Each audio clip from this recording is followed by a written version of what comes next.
pasará con esta tipa? Saludos, saludos. Acá lidiando con Sophie, que todavía está ahí tratando de Saludos, jefe Mickey. Jefe, lo veo con un vaso bebiendo algo. Estoy segura de que está bebiendo la bebida hecha a su honor, el canallazo, ¿cierto? ¡Qué envidia! Como quisiera poder probar esa bebida, jefe, pero en su compañía.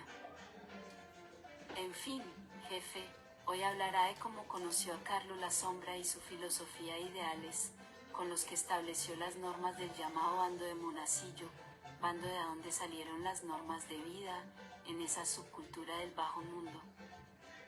Sí, bueno, Además, se establecieron códigos de honor, jefe.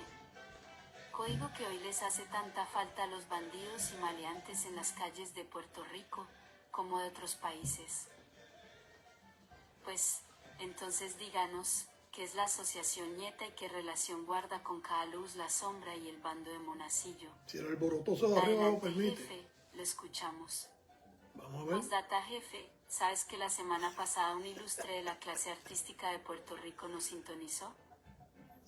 Sí, jefe, el licenciado Raúl Carboné, lo investigué y tiene a un personaje que está tremendo, Papo Swing, jefe, ideal para una campaña publicitaria para sus novelas. Sí. ¿Quiere que lo contacte para ello? Por favor. Si se niega, le fundiré todos los enseres eléctricos. No, eso no. Es una persona buena, un hombre muy querido por el pueblo de Puerto Rico. Y sí, como dice, un ilustre en la clase artística, licenciado Raúl Carbone. Bueno, sí, en relación a lo que habla Sophie sobre la subcultura, las reglas, los códigos de honor, todo lo que se estableció a partir del bando de Monacillo, en el barrio, en el sector Monacillo, eso fue lo que más adelante en las prisiones le dio paso a lo que se conoce hoy en día como la Asociación Nieta. Estoy teniendo un poco de dificultad con el vecino de arriba, que es nuevo y es bien alborotoso, y bueno, es un problema, pero bueno, en fin. Yo conocí a Carlos cuando tenía apenas unos 15 años.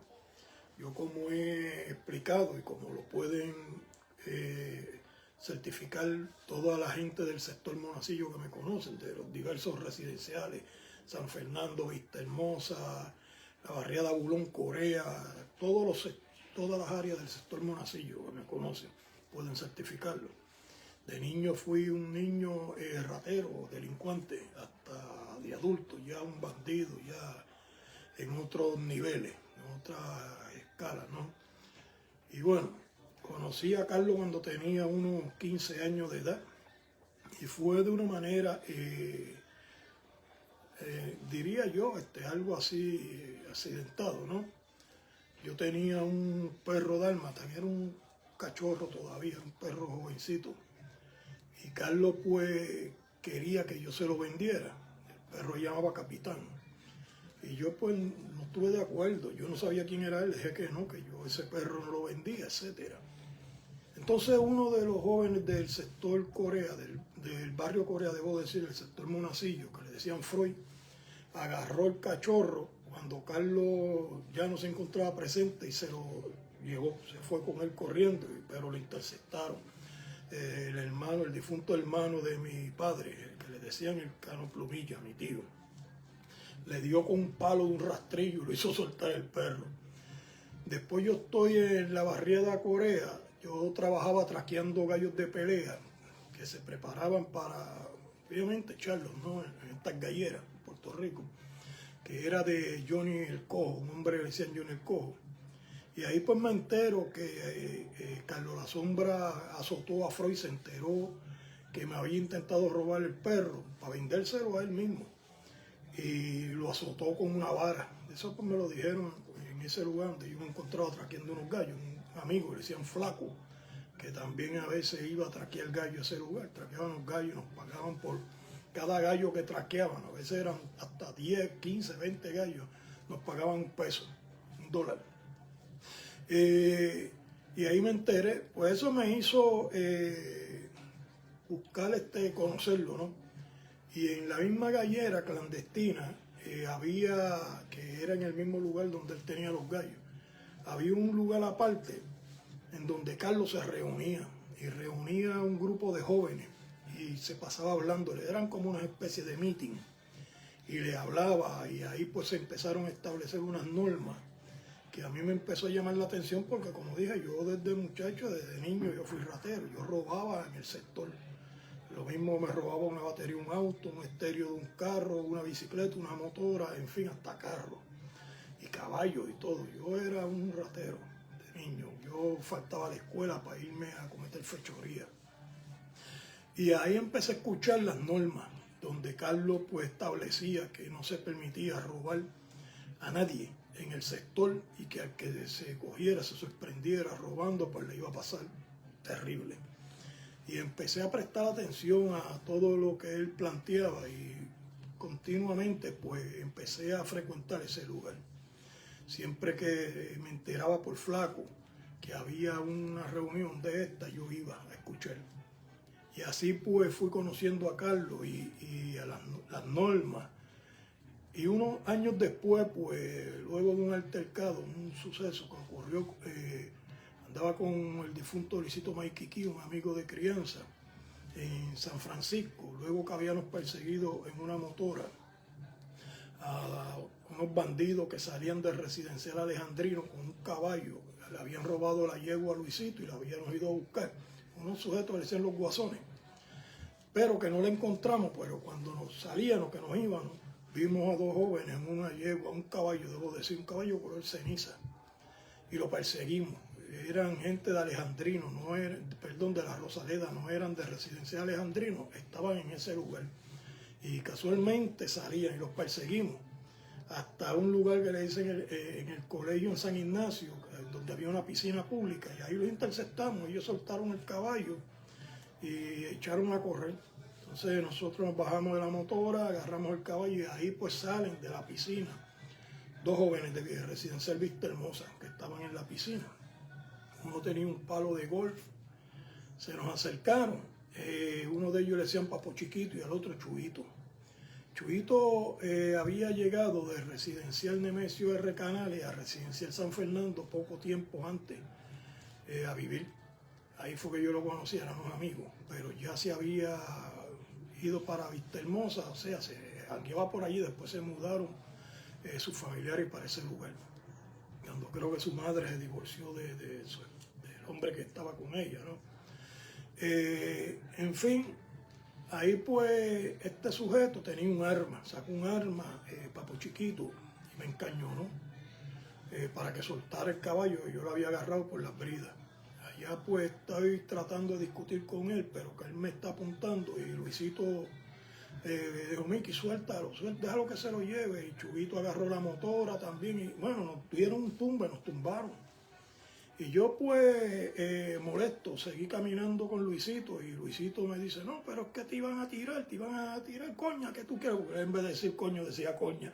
Por eso yo lo molestaba, le decía a Luisito, coña.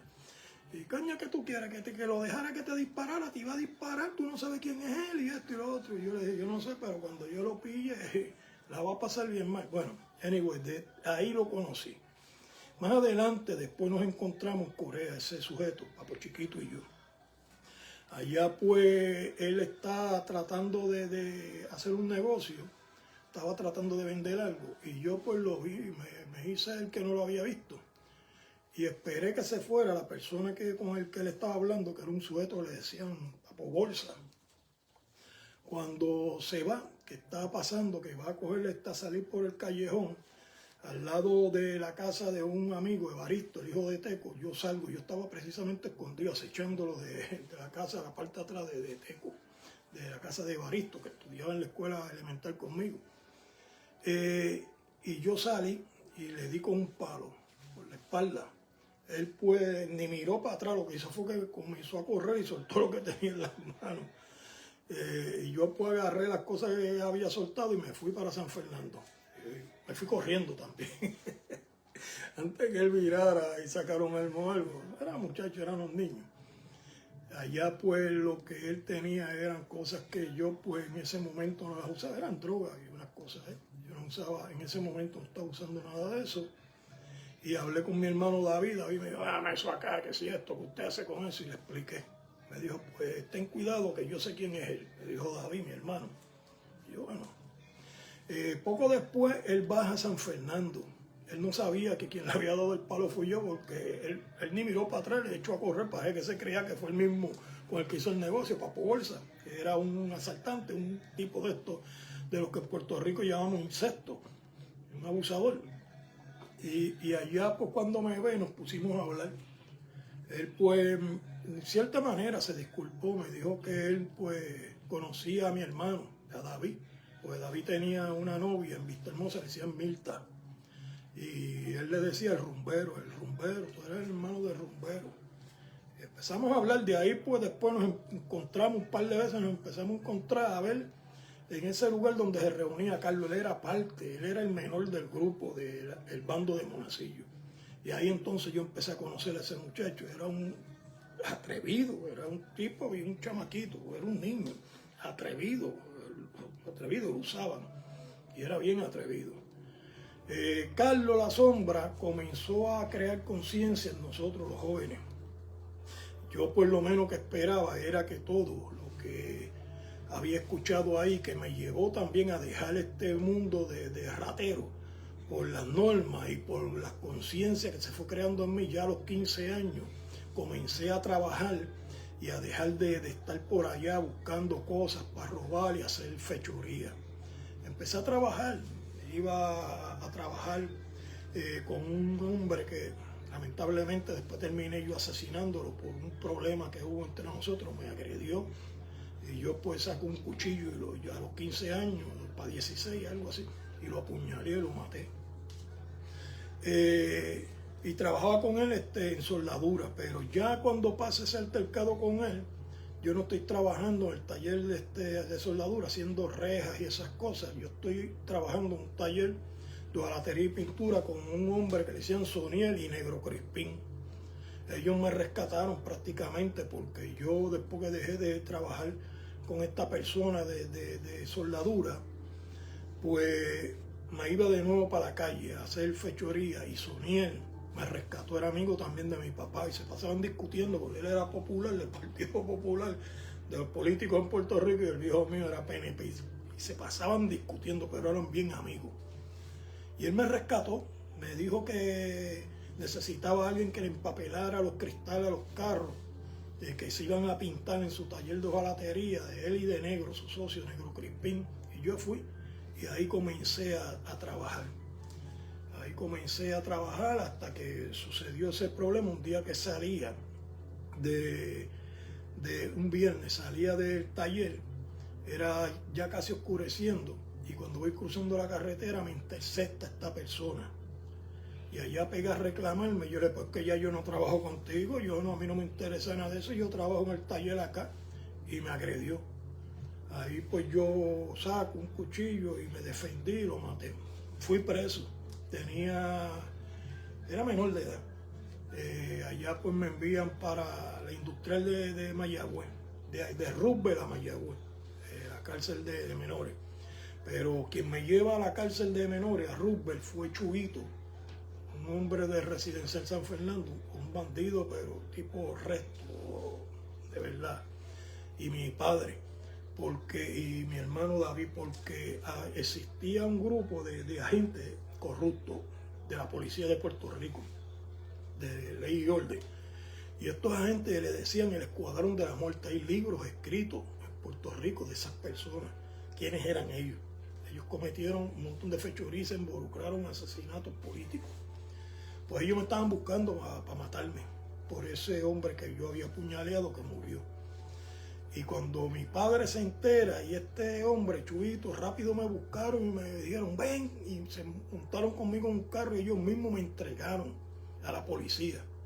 Cuando a mí me llevan para ese lugar de detención en Roosevelt, ellos van en un carro siguiendo la patrulla que me está llevando a mí para asegurarse que no se desviaran y fueran cómplices de estos corruptos del escuadrón de la muerte y me entregaran a ellos y me mataran. Cuando ellos vieron que me ingresan en la cárcel de menores, lo que le decían Roosevelt, una institución juvenil, pues se fueron. Ahí comienza mi vida en lo que se conoce como las prisiones. Ahí pues comenzamos a hacer y deshacer. Llega Pulliza en una ocasión, empiezan a llamar por una de las ventanas de las rejas del patio de atrás, que había un muro, brincaban ese muro de una urbanización a Roosevelt y caían a los predios, al patio de la institución de los jóvenes, ¿no? Donde yo estaba en Roosevelt. Y comienzan a mencionar mi nombre y me dicen, mira, ahí te están llamando a ti. Cuando me asomo era ese muchacho, Pascual Chiquito y Pulliza, viejo, que fueron a ese lugar para llevarme cosas, no droga, marihuana y qué sé yo, y pastillas y cosas, para que la pasara mejor.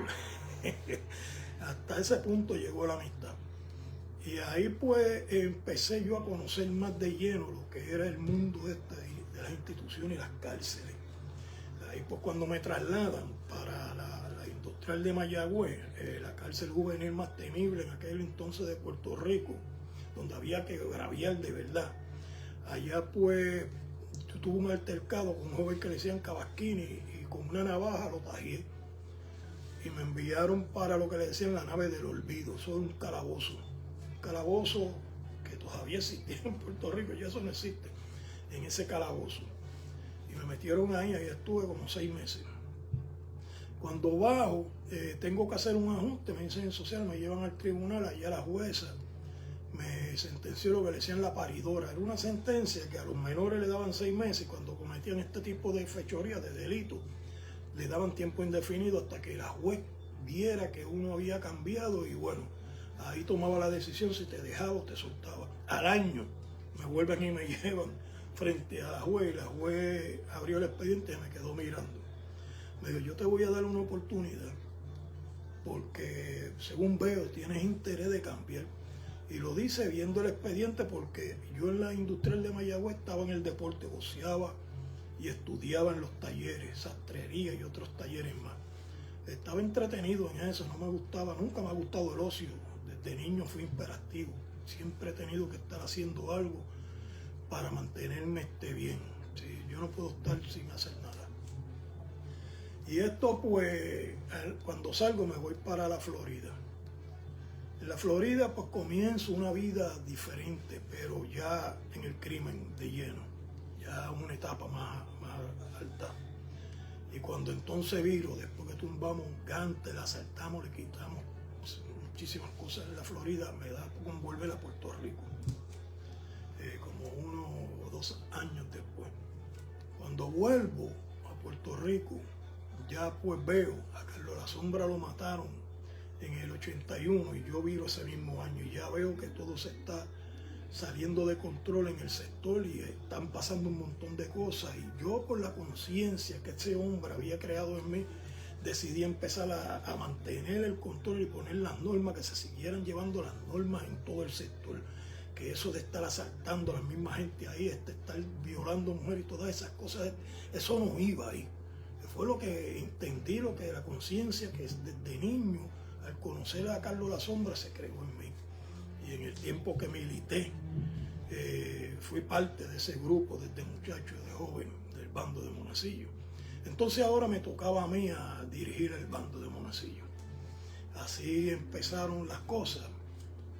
Y llegué a prisión con una sentencia en 1985, una sentencia de 119 años de prisión.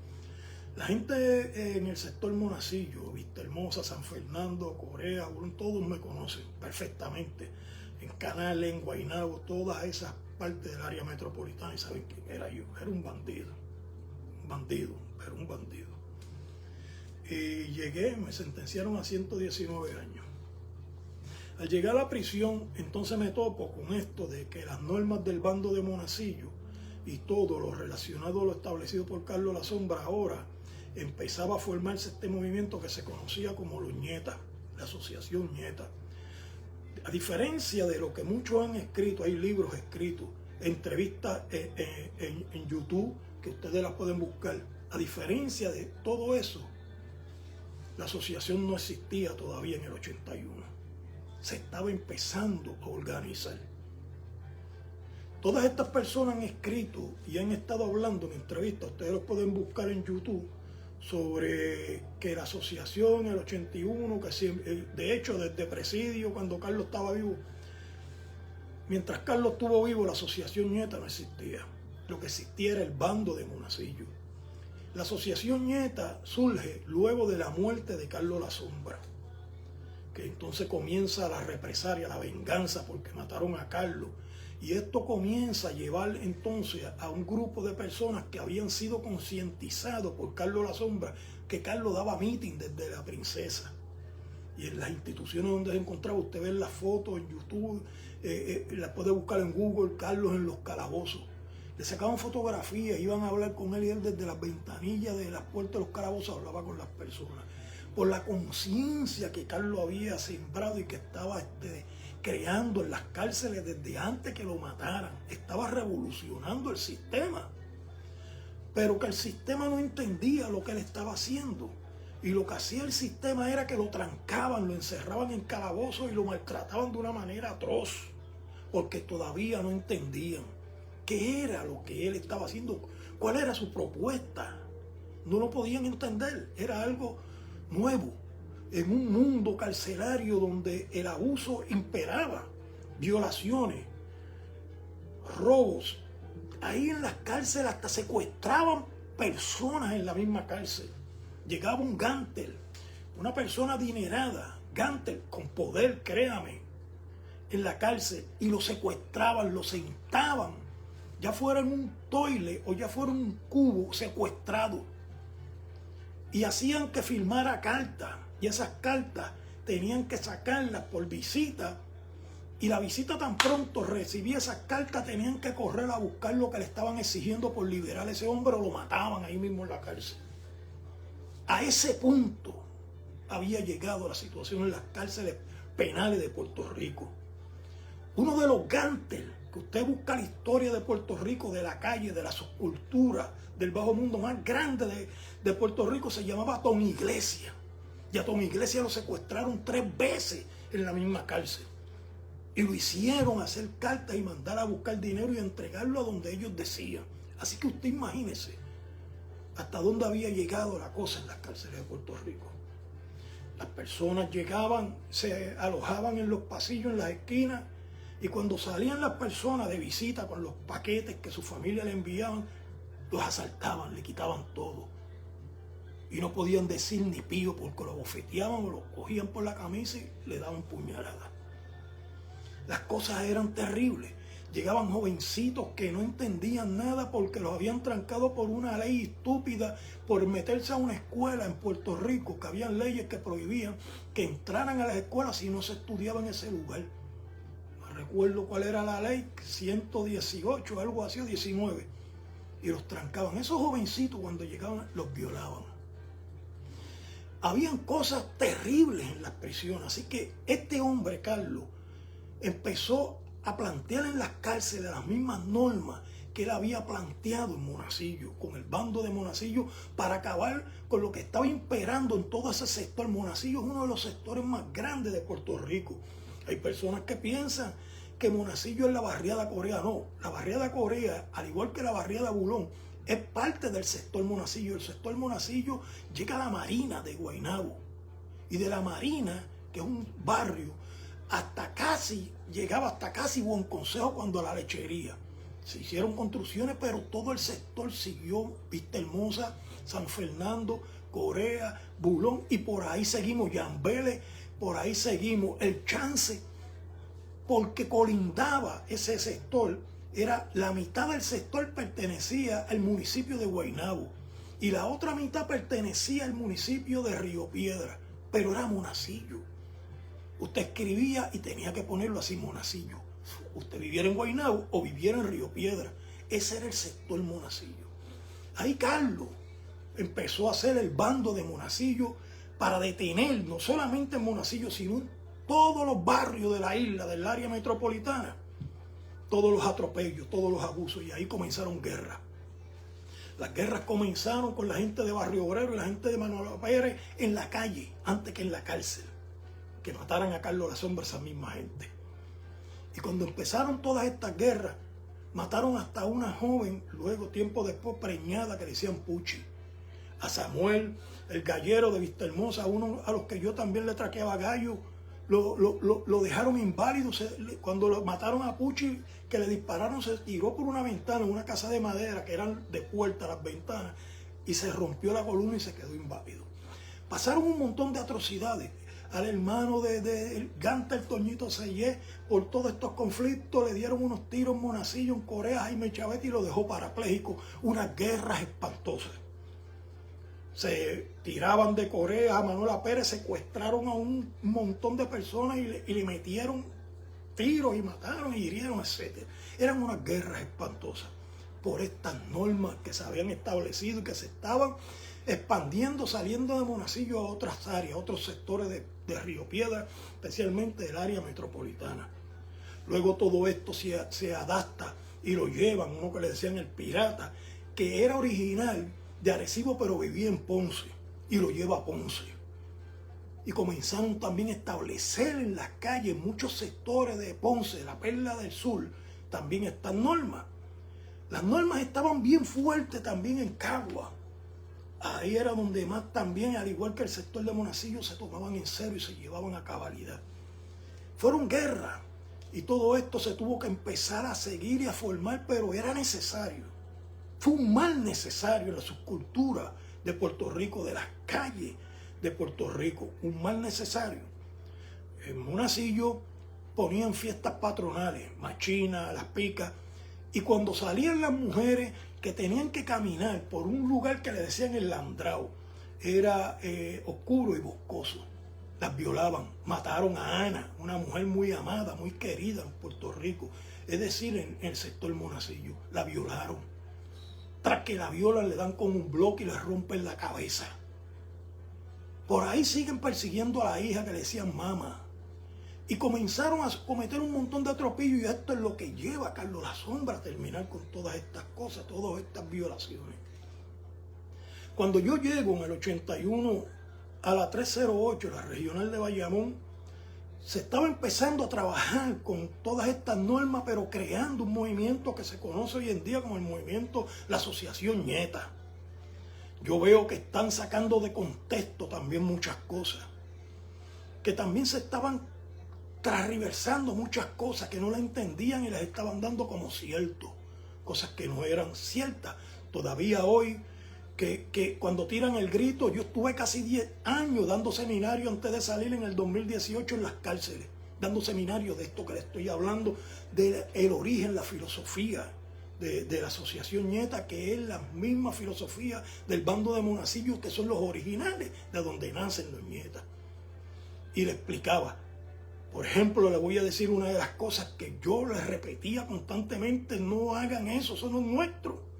No quiero abrazo con la vida hasta que nuestro pueblo sea libre. Eso no es de la asociación, eso no es del bando de Monacillo, eso no es de la filosofía de Carlos La Sombra, eso es de Fidel Castro. Y yo se lo explicaba, le decía, eso es comunismo, eso no tiene que ver con nosotros nada. No quiero abrazo con la vida hasta que nuestro pueblo sea libre. Es de los comunistas, es de Fidel Castro, no es nuestro. Usted busque la historia, investigue bien qué fue lo que ocurrió y por qué dijeron eso los comunistas. Cuando el conflicto que tenía el Che Guevara y tenía también Fidel Castro, que tuvieron que huir con Raúl y encontrarse con Raúl en México, que tenían que volver hacia atrás, y lo dijo así mismo Fidel. No quiero abrazo con la vida, como él hablaba, hasta que mi pueblo sea libre. El libro de Simón, el periodista, explica toda esa biografía. Estuvo 3 años escribiéndolo con permiso de Fidel Castro y estuvo ahí en la casa de Fidel Castro, un periodista llamado Simón, que es francés. A 3 voces se llama el libro. Usted lo busca y lo lee, ahí está todo. Así que establecer eso en la filosofía, eso fue uno de los grandes errores que todavía está hoy en día repitiéndose. No quiero abrazo con la vida hasta que nuestro pueblo sea libre. Eso es comunismo, eso es comunista, eso no es nuestro, no es nuestra filosofía. Y eso es solamente una cosa, cambiaron muchas cosas, otras las sacaban de contexto. y otras las ponían a conveniencia, a favoritismo. Todas estas cosas se tienen que corregir y se tenían en aquel entonces, explicaba yo, que corregirlas. En los 10 años que yo estuve dando seminarios, yo traía todas estas cosas y muchos líderes me veían mal, ponían cara larga, y los mismos muchachos, la población que se reunía, el pueblo completo que yo le daba el seminario, lo que hacía era que se les reían en la cara. Y llegaban y me decían, vamos para adelante, olvídate de eso. Y se molestaban conmigo. Y yo siempre les dejé claro, a mí no me interesa estar buscando sustituir a nadie ni nada. A mí lo que me interesa es que ustedes lleven esto como se supone que se lleve. Que las vacas sagradas que ahora están tratando de manipular y coger esta filosofía y coger este movimiento para beneficios personal y para lucro, esas personas se echen aparte y esto siga hacia adelante con la filosofía verdadera. Fueron conflictos, fueron cosas que yo tuve que enfrentar y tuve que darle seguimiento y batallar. Ahora, todas estas cosas que yo les estoy exponiendo, en el 81 era más caótico. Cuando yo llego a la 308 de la regional de Bayamón, los salones, el área de las escuelas, una superpoblación en Puerto Rico brutal. Dormían en los salones de escuela, no podían dar clases porque la superpoblación hacía que llevaran a todos los confinados, sumariados, que llegaban a dormir en esos lugares. Y en los pasillos frente a la comandancia desde admisiones, todo lleno. Usted busca la historia de las cárceles de Puerto Rico, busque ese año 1981 sobre la población y usted lo va a leer. Una superpoblación brutal. ¿Por qué? Por las guerras. Explota la guerra en Presidio, tuvieron que cerrar a Presidio por el motín que hubo después de la muerte de Carlos La Sombra y la batalla, la guerra que vino, una cosa brutal. Tuvieron que empezar a sacar a todas esas personas y a meterlo en diferentes instituciones, más todos los sumariados que llegaban. La superpoblación fue brutal. Ahí se aprovechaban mucho de estos llamados incestos para coger a esas personas que estaban durmiendo en esa área y asaltarlo, quitarle todo y empezar los abusos. Y ahí comienza de nuevo todos los conflictos. Y usted busca la historia, lo que pasa desde el 81 hasta el 84. Todos los días encontraban en la basura, en bolsas plásticas, gente picados en pedazos, literalmente cortados en pedazos. El registro buscaban y en los toiles y seguían buscando, habían partes humanas flochadas. Una masacre bárbara. Entonces decían en los periódicos, en los rotativos en Puerto Rico, en la televisión, el noticiero televisado, decían: el bando de Monacillo está masacrando, están matando, hay una guerra espantosa por la muerte de Carlos La Sombra, están matando, han picado a 5 este día, el otro día picaron a 6, al otro día picaron a 2 y los están matando, hay cuerpos sin cabeza, no saben dónde están esa gente metidos, los han desaparecido, han encontrado solamente el casco de otro y eso era la noticia del día. Pero decían el bando de Monacillo, no decían los nietas. Busque los periódicos rotativos, El Vocero, Nuevo Día, Claridad, todos esos periódicos de esa fecha del 81 y usted mismo lo va a comprobar. El bando de Monacillo, no los nietas no existían. Los nietas vienen a partir del 81 en adelante, cuando comienzan todos estos conflictos, se está organizando. La muerte de Carlos La Sombra trae un problema, que no había un sustituto. Así que como interino se pone a Sammy Flecha para organizar al bando de Monacillo y empezar a trabajar con lo que luego pasa a ser la asociación Ñeta. Así que si vamos a hablar del primer líder de los Ñetas, no fue Carlos La Sombra, fue Sammy Flecha. Carlos La Sombra viene siendo, lo voy a traer en una analogía.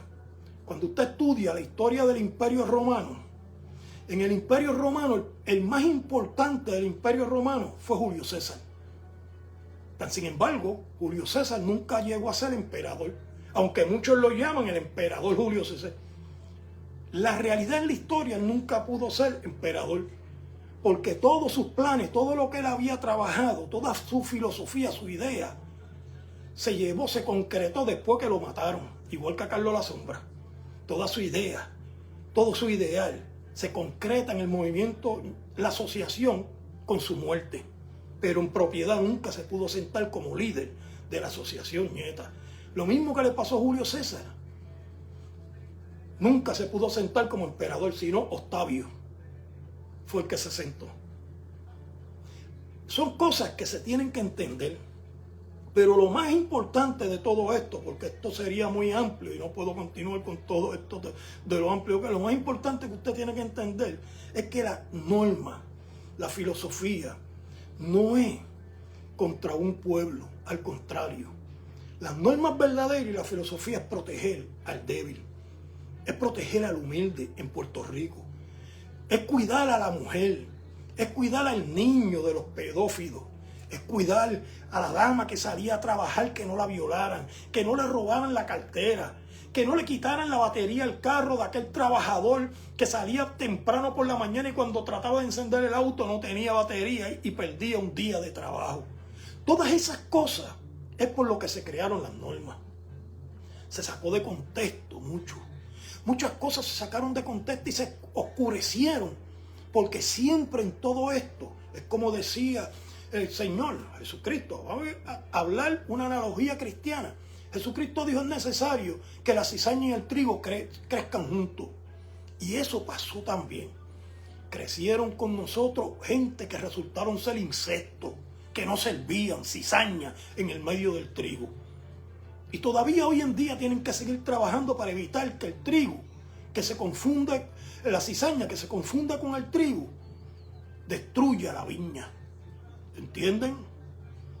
Pásela bien, Dios los bendiga. Gracias a todos los que sintonizaron esto. Más adelante seguiremos tratando este asunto, un asunto bien intenso.